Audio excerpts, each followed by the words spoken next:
ശ്രീ മണ്ണൂർ രാജകുമാരൻ്റെ സാറിന് നന്ദി പറയട്ടെ. അടുത്തതായി നടേശൻ മാഷെ അനുസ്മരിക്കാൻ വീണാവിദ്യ ശ്രീ അനന്തപത്മനാഭൻ സാറിനെ ഞാൻ സന്തോഷപൂർവ്വം ക്ഷണിക്കുന്നു.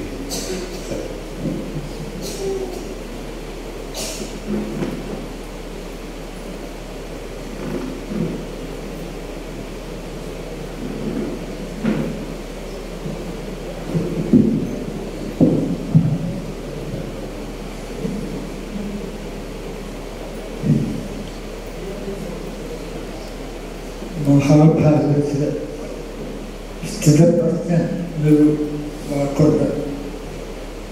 സ്ഥിതപ്രജ്ഞ അതായത്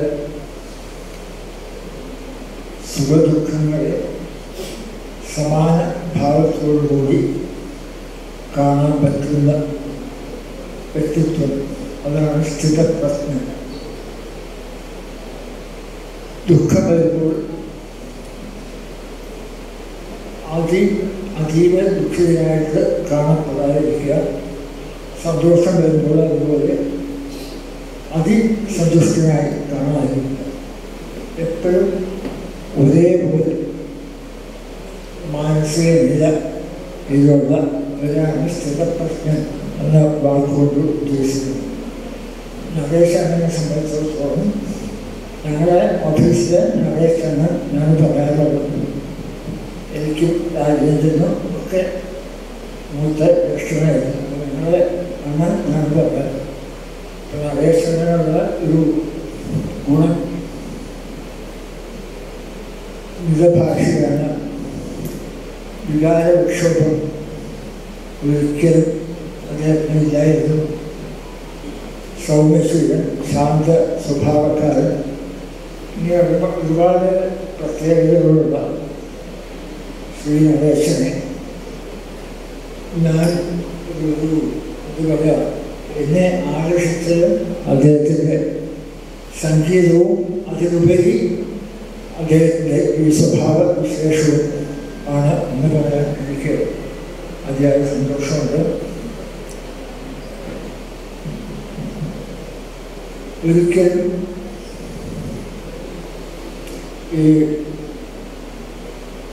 മണ്ണൂർ രാജകുമാരൻ സാർ പറഞ്ഞതുപോലെ ക്ഷുഭിതനായിട്ട് ഒരിക്കലും കണ്ടിട്ടില്ല. എപ്പോഴും വളരെ ഹാപ്പിയാണ്. ഓഫീസിൽ ഞങ്ങൾ ഒരുമിച്ച് 15 കൊല്ലം ഒരുമിച്ച് വർക്ക് ചെയ്തു. 75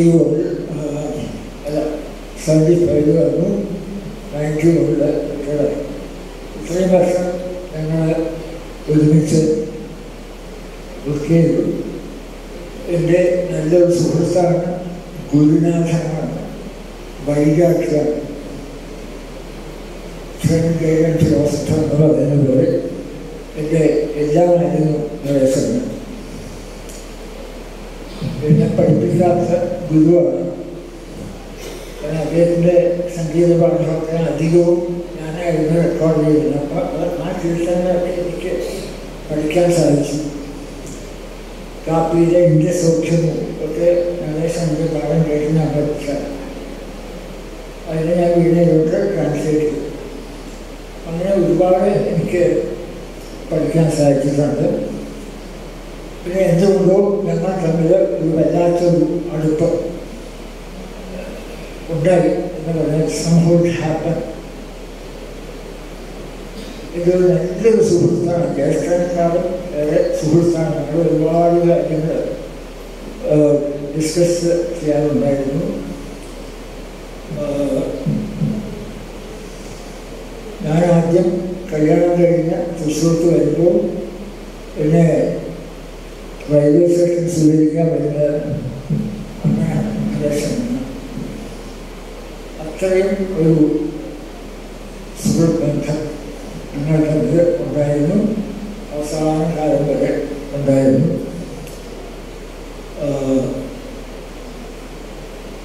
ഞങ്ങൾ വളരെ ലൈവുണ്ട്, 7:30 ലൈവാണ്. അപ്പോൾ 7 മണിക്ക് ഞങ്ങൾ ഓഫീസിൽ പോകും.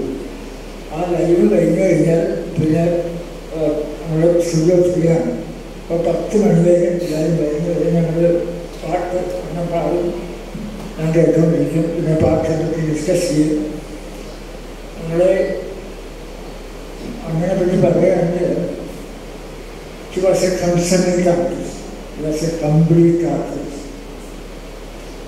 അദ്ദേഹം കമ്പ്യൂട്ടേഷൻ പറയാൻ കാരണം ശുദ്ധസംഗീതത്തിൻ്റെ രൂപജ്ഞാതാവായ ആണ് അദ്ദേഹം. എന്നിരുന്നാൽ പോലും എല്ലാ ബ്രാഞ്ചസ് ഓഫ് മ്യൂസിക്, എല്ലാ സംഗീത ശാഖകളിലും അദ്ദേഹത്തിന് താല്പര്യമുണ്ടായിരുന്നു.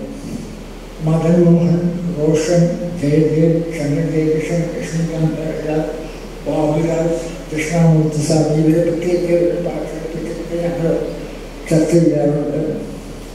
നല്ല നല്ല സംഗീതം എവിടെ ഉണ്ടെങ്കിലും ശരി അവിടെ പോകണം എന്ന് അണ്ണം പറയാറുണ്ടായിരുന്നു.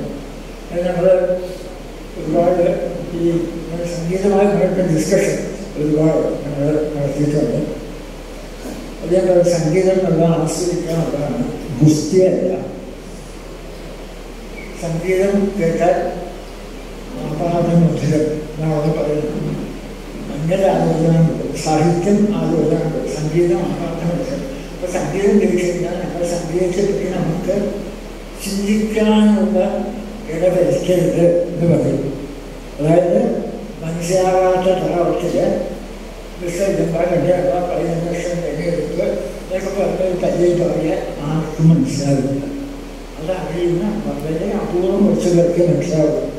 അപ്പം സംഗീതം ആസ്വദിക്കാനുള്ള തലപറഞ്ഞ ആലോചിക്കുമ്പോൾ ആ സംഗീതത്തിൻ്റെ ആസ്വാദന ശേഷി കുറയും എന്ന് അണ്ണൻ എപ്പോഴും പറയാറുണ്ടായിരുന്നു. ഞാനും അതിനോട് യോജിക്കുന്ന ഒരാളായിട്ടുണ്ട്. അങ്ങനെ ഞങ്ങൾ ഒരുപാട് വെരി ഹെൽത്തി ഡിസ്കഷൻസ് ഓഫീസിൽ ഉണ്ടാകുന്നുണ്ട്. ഈ പറഞ്ഞ പോലെ രാഗം പാടുന്നതായാലും വളരെ കൃത്യമായിട്ട് ആ രാഗഭാവം തുളുമ്പുന്ന രീതിയിൽ കുറച്ചേ പാടുള്ളൂ. അതിന് രാഗത്തിൻ്റെ എസൻസ് ഉണ്ടാവും.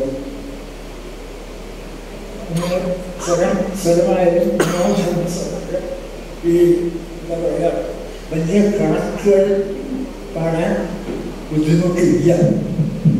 സാധാരണയിൽ എന്താ പറയുക, സാധാരണ സ്വരം പാടുന്നതാണ് ഏറ്റവും ഡിഫിക്കൽട്ടി എന്നുള്ളത് നമുക്ക് പാടുമ്പോൾ മനസ്സിലാവും. ഇപ്പോൾ 3 ഘട്ടം വെക്കണമെന്ന് വെച്ചാൽ ഇങ്ങനെ പോയിന്റിനെ എടുത്താൽ വെക്കാം. 3 സംഖ്യകളുടെ പോയിന്റ് മനസ്സിലാക്കിയാൽ പറ്റും. പക്ഷേ സാമാന്യ ഇതായിട്ട് എന്താ പറയുക, ഈ മനോധർമ്മസ്വരം വെറുതെ പാടിയ അടച്ചിൽ വരിക എന്ന് പറയുന്നത് ഏറ്റവും വലിയ ദുഷ്കരമാണ്. അത് പാടുമ്പോഴേ അറിയുള്ളൂ. കണക്കിന് നമുക്ക് ചിട്ടപ്പെടുത്തി സെറ്റ് ചെയ്ത് വെച്ചാൽ നമുക്ക് പാടാം. പക്ഷെ മനോധർമ്മമായിട്ട് ഓഫ് ഹാൻഡായിട്ട് പാടാൻ പറ്റുന്നത് വളരെ പ്രയാസമാണ്. അത് അങ്ങനെ വാണി അങ്ങനെയായിരുന്നു. ചെമ്മൻകുടിശാനി അതുപോലെയായിരുന്നു. വലിയ കണക്കുകളും വ്യവഹാരങ്ങളും ആർക്കും മനസ്സിലാവാത്ത ഇത് പാടിയിട്ട് കാര്യമില്ല. ഇത് ആസ്വാദ്യകരമായിരിക്കണം എന്ന് എപ്പോഴും നമ്മൾ പറയാറുണ്ടായിരുന്നു. അങ്ങനെ ഞങ്ങൾ ഒരുപാട് ഈ സംഗീതപരമായിട്ട് ഡിസ്കഷൻ നടത്തിയിരുന്നു. എന്നെ ഒരു അനിയനെ പോലെ ആയിരുന്നു കണ്ടിരുന്നത്. ഞാനും ഗുരുനാഥൻ, ജ്യേഷ്ഠൻ, അതിനേക്കാളെ നല്ലൊരു സുഹൃത്ത് ആയിരുന്നു നടേശന് എനിക്ക് എന്നും.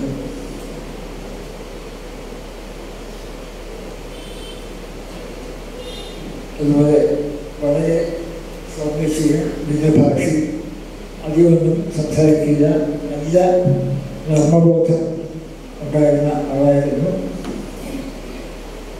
അധികം സംസാരിക്കില്ല, പക്ഷെ സംസാരിച്ചാൽ നമ്മൾ ചിരിച്ച് ജപനാവും. എന്നെ ഒരുപാട് തമാശകൾ പറയും, പക്ഷെ കണ്ടാൽ പറയില്ല. ഈ തമാശയൊക്കെ പറയുന്ന ഒരാളാണെന്ന് വളരെ ശങ്കട്ടുണ്ടായെന്ന് നമുക്ക് തോന്നില്ല. ഒരുപാട് സംഗീതപരമായിട്ട് ഒരുപാട് തമാശകളുണ്ട്. നമുക്ക് എല്ലാം കൂടെ പറഞ്ഞ സമയം കാണുന്നില്ല. ഞാൻ അദ്ദേഹം മരിക്കുന്നതിന് 1 മാസം മുമ്പ് ഞാൻ അവിടെ പോയിരുന്നു.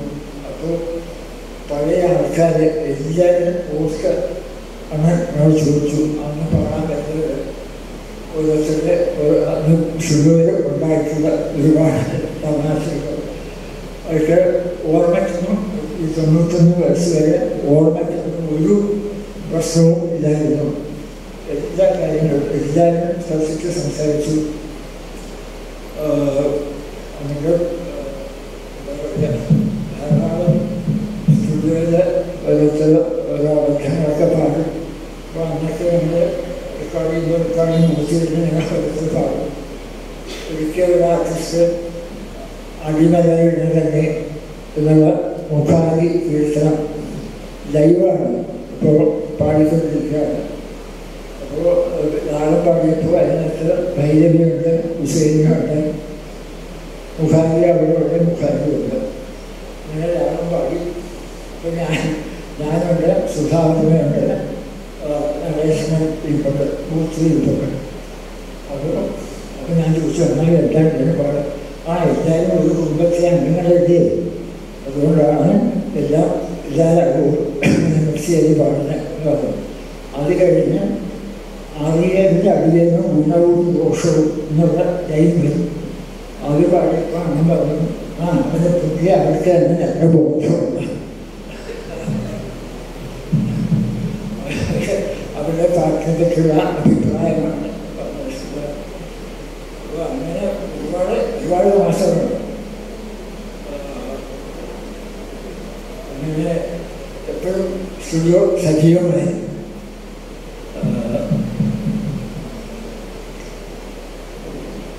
അങ്ങനെ ഒരു നല്ല ആകാശവാണിയിലെ സുവർണകാലത്ത്, പുഷ്കരകാലത്ത്, പ്രതാപകാലത്ത് ഞങ്ങൾക്ക് ഒരുമിച്ച് ജോലി ചെയ്യാനുള്ള ഭാഗ്യം എനിക്കുണ്ടായി എന്ന് വേണം പറയാൻ. അന്നൊക്കെ ആകാശവാണി അത്രയും സജീവമായിരുന്നു. ഇന്നത്തെ ആകാശവാണിയല്ല. അന്ന് വളരെ ആക്റ്റീവായിരുന്നു. എപ്പോഴും പ്രോഗ്രാംസ് അതുപോലെയാണ് ലൈറ്റ് മ്യൂസിക്കൊക്കെ ട്യൂൺ ചെയ്തിട്ടുണ്ട്. ദ്വാപര യുഗത്തിൽ ദ്വാരകാപുരിയിൽ ഒരു കൃഷ്ണപഞ്ചമി ഒരു പാട്ടുണ്ട്. രാജേശ്വരി രാധാപുരീശ്വരാണ് പാടിയത്.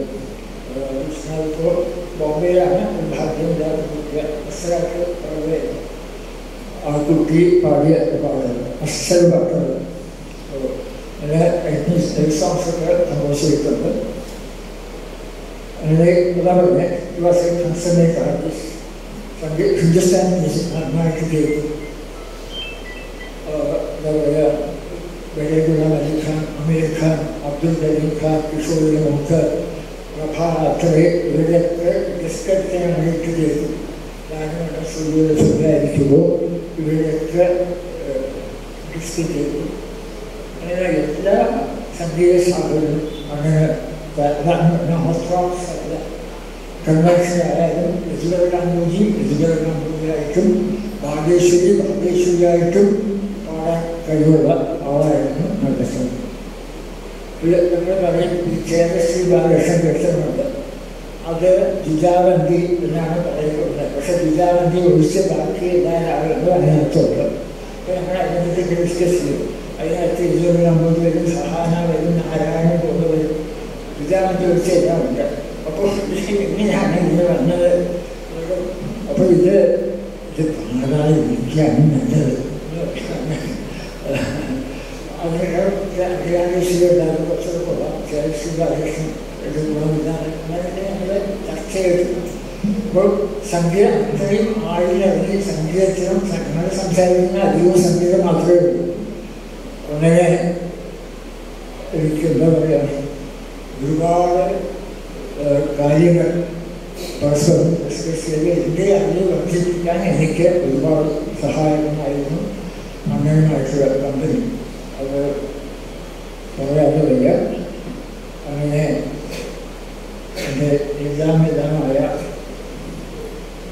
അണ്ണൻ നമ്മൾ വിട്ടുപിടിക്കുന്നു. എന്നാലും അദ്ദേഹത്തിൻ്റെ ആത്മാവിലുള്ളതുകൊണ്ട് തീർച്ചയായിട്ടും മരണം എല്ലാവർക്കും ഒരു ദിവസമുള്ളതാണ്. അത് inevitable, we have to face it. അപ്പോൾ അതിനൊക്കെ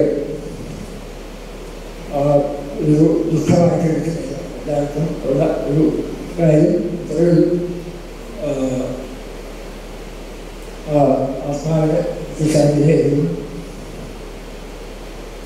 കണ്ണീർ പ്രണാമം അർപ്പിച്ചുകൊണ്ട് എൻ്റെ വാക്കുകൾ നിർത്തുന്നു. നന്ദി, നമസ്കാരം.